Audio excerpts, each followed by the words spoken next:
एक समय की बात है जब एक सोसाइटी में कुछ दोस्त रहते थे। सब अलग अलग जगह नौकरी करते थे और कभी कभी मिल पाते थे।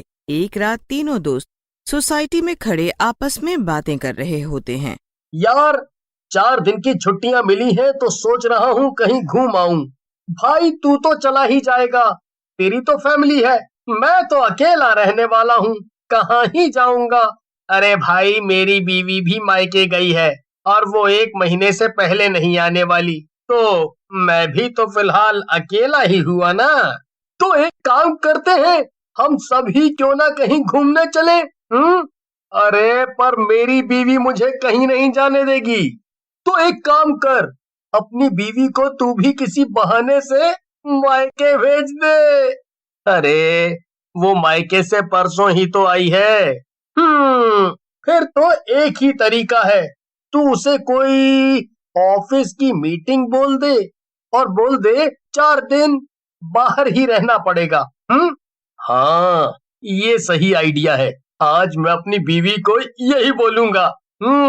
बस फिर तीनों दोस्तों का मनाली जाने का प्लान बन जाता है। राहुल अपनी बीवी से झूठ बोल देता है और बस तीनों दोस्त छुट्टी वाले दिन चुपके से एक एक करके सोसाइटी के बाहर निकल जाते हैं। उसके बाद वो एक जगह मिलते हैं। कपिल अपनी गाड़ी लेकर आता है और तीनों फटाफट उसमें बैठकर निकल पड़ते हैं। सब लोग हंसने लगते हैं और मयंक का खूब मजाक बनाते हैं। हंसी मजाक करते करते वो लोग मनाली भी पहुंच जाते हैं। चारों तरफ बर्फ और ऊंचे ऊंचे पहाड़। अब तो तीनों की ठंड से कुल्फी जमने लगती है। तभी उनकी नजर एक बुढ़े पर पड़ती है। इतनी ठंड में वो बूढ़ा आदमी बस एक धोती पहने चला रहा होता है। तीनों उस बड़े आदमी को ऐसे देख बड़े हैरान होते हैं। फिर वो उसे रोककर पूछते हैं, अरे बाबा, इतनी ठंड में ऐसे बिना कपड़ों के क्यों घूम रहे हो? मर जाओगे। मेरी चिंता मत करो, तुम अपनी चिंता करो। अब क्या मतलब? मतलब यही कि आगे पहाड़ खिसक गया है, तो उस तरफ जाना खतरे से खाली नहीं है। अब तुम ये जो इधर से रास्ता जा रहा है, वहाँ को निकल जाओ। अरे पर हमें तो पता भी नहीं कि ये रास्ता कहाँ जा रहा है।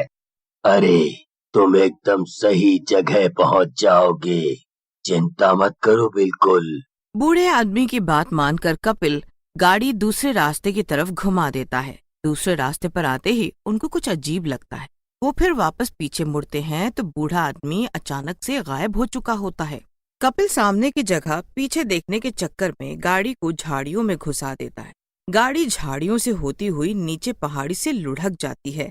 सब चिल्लाने लगते हैं, मैं बोल रहा था ना कि सामने देख, सामने। भगवान हमें बचा लो। गाड़ी धड़ाम से नीचे गिरती है। आराम आराम से सब एक एक करके गाड़ी से बाहर निकलते हैं। तीनों को हल्की फुल्की चोट लगती है पर सब ठीक होते हैं। अरे यार, ये हम कहाँ आ गए?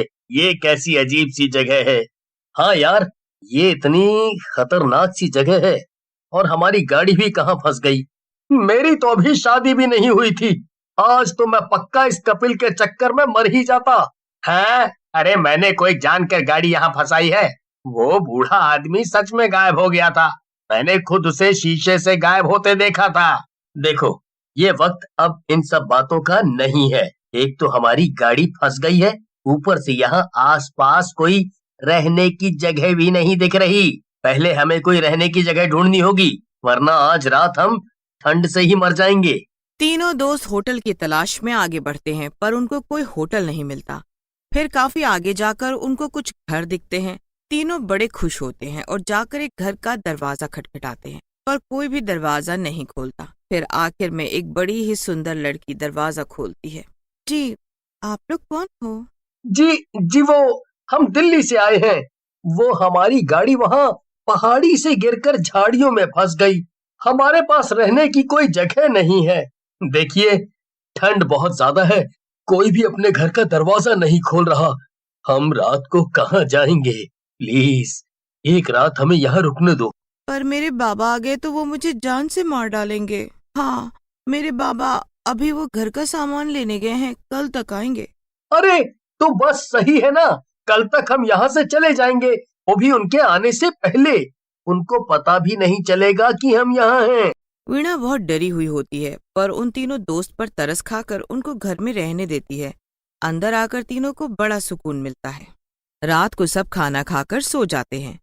आधी रात हो जाती है और फिर एक आहट से मयंक की आंख खुल जाती है। मयंक देखता है कि वीणा एक बड़े से कटोरे में कुछ लेकर बाहर की तरफ जा रही होती है। मयंक से रहा नहीं जाता और वो वीणा का पीछा करते हुए एक बर्फीले घर तक पहुंच जाता है। वीणा बर्फीले घर के बाहर खड़ी होकर आवाज दे रही होती है। आवाज सुनकर बर्फीले घर से एक अजीब सा हाथ बाहर निकलता है, जो कि बहुत ही डरावना होता है। वीणा उसके हाथ में वो कटोरा रख देती है और हाथ अंदर वापस चला जाता है। मयंक दूर से ये सब देख रहा होता है। वीणा बाहर घर की तरफ आ जाती है और मयंक उसे देखकर छुप जाता है। वीणा के अंदर जाने के बाद अब मयंक को ये जानने की बेचैनी होती है कि आखिर उस बर्फीले घर में है कौन। मयंक उस बर्फीले घर की तरफ बढ़ता है और आवाज देने लगता है। कुकू, कुकू, कुकू। काफी आवाज देने पर भी उस बर्फीले घर से कोई बाहर नहीं आता। फिर मयंक को याद आता है कि वीणा कैसे आवाज दे रही थी। वो भी उसी तरह आवाज देने लगता है। आवाज देते ही बर्फीले घर से वही डरावना हाथ बाहर आता है, जिसे देखकर मयंक की हालत खराब हो जाती है। खाना, खाना। बार बार खाना मांगने पर भी जब मयंक उसे खाना नहीं देता तो वो हाथ मयंक का पैर पकड़ लेता है। मयंक बुरी तरह चिल्लाना शुरू कर देता है। मयंक के चिल्लाने की आवाज सुनकर सब उठ जाते हैं। सब हड़बड़ाते हुए मयंक को ढूंढते हैं, पर वो अपनी जगह ही नहीं होता। उसके बाद सब बाहर आकर देखते हैं, तब तक वो हाथ मयंक को अंदर ले जा चुका होता है। अब सब लोग मयंक को इधर उधर ढूंढने लगते हैं, पर मयंक का कहीं कुछ पता ही नहीं चलता। तुम दोनों परेशान मत हो, हम उसको मिलकर ढूंढते हैं। अब तीनों लोग आधी रात में मयंक को ढूंढने लगते हैं, पर उसका कोई पता ही नहीं लग पाता। ढूंढते ढूंढते सुबह हो जाती है और फिर वीणा की नजर बर्फीले घर के बाहर पड़े एक जूते पर पड़ती है। वीणा आगे बोलने ही वाली होती है कि इतने में उसके बाबा वहां आ जाते हैं और वीणा पर जोर से चिल्लाते हैं। बाबा, बाबा, वो रात को ये रास्ता भटक गए थे और अब इनका एक दोस्त बर्फीले घर में चला गया है। आह, हो गया अनर्थ। ये सुनकर दोनों दोस्त के कान खड़े हो जाते हैं। उन्हें समझ में ही नहीं आ रहा होता कि आखिर ये सब हो क्या रहा है। उनकी हालत खराब हो जाती है।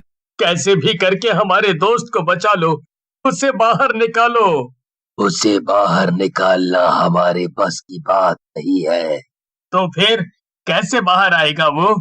उस भूत के अंदर होते हुए तुम्हारे दोस्त को बाहर निकालना नामुमकिन है, और वो भूत बस पूर्णिमा को 2 मिनट के लिए बाहर आता है, क्योंकि उसे चांद की रोशनी लेनी होती है। अब पूर्णिमा आज से ठीक 2 दिन बाद है। अगर उस 2 मिनट के अंदर तुम अपने दोस्त को बर्फीले घर से बाहर ले आए तो वो बच सकता है। ये तो बहुत मुश्किल है ना, पर आज तक हम भी पूर्णिमा की रात घर से बाहर नहीं निकले, तो ये बर्फीले घर के अंदर कैसे जाएंगे? कपिल और राहुल पूरी रात चिंता में निकाल देते हैं। उन्हें समझ ही नहीं आ रहा होता कि आखिर वो कैसे 2 मिनट में अपने दोस्त को उस भूत के बर्फीले घर के बाहर लेकर आए। 2 दिन ऐसे ही बीत जाते हैं। बस फिर सब भूत के बाहर आने का इंतजार करते हैं। जैसे ही आसमान में पूर्णिमा का चांद निकलता है और फिर पूरा भूत बर्फीले घर के बाहर आ जाता है। राहुल जल्दी से बर्फीले घर के अंदर जाता है। वहां देखता है कि मयंक के पैर बर्फ में जमे हुए हैं और वो हिल भी नहीं पा रहा है। राहुल जल्दी से अपना थैला निकालता है, जिसमें ढेर सारा नमक भरा हुआ होता है। वो मयंक के चारों तरफ अच्छे से नमक डाल देता है। उसके बाद वो भूत के अंदर जाने से पहले बाहर आ जाता है। भूत अब अपने बर्फीले घर में वापस चला जाता है। बस फिर चारों बाहर बैठकर इंतजार करते रहते हैं। अंदर धीरे धीरे मयंक के पैर के आसपास की बर्फ पिघल जाती है। जैसे ही फिर भूत की आंख लगती है, मयंक जल्दी से बाहर आ जाता है। मयंक के बाहर आने के बाद उसके दोस्त उसे गले लगा लेते हैं। अब तीनों दोस्तों के मन में ढेरों सवाल आ जाते हैं कि आखिर कौन था वो बूढ़ा जिसने पहले उन्हें गलत रास्ते भेजा और फिर उसी की बेटी ने उन्हें अपने घर में भी रखा। वो लड़की उस भूत को खाना क्यों देती थी और उन्हीं लोगों ने मयंक की जान बचाने में मदद क्यों की?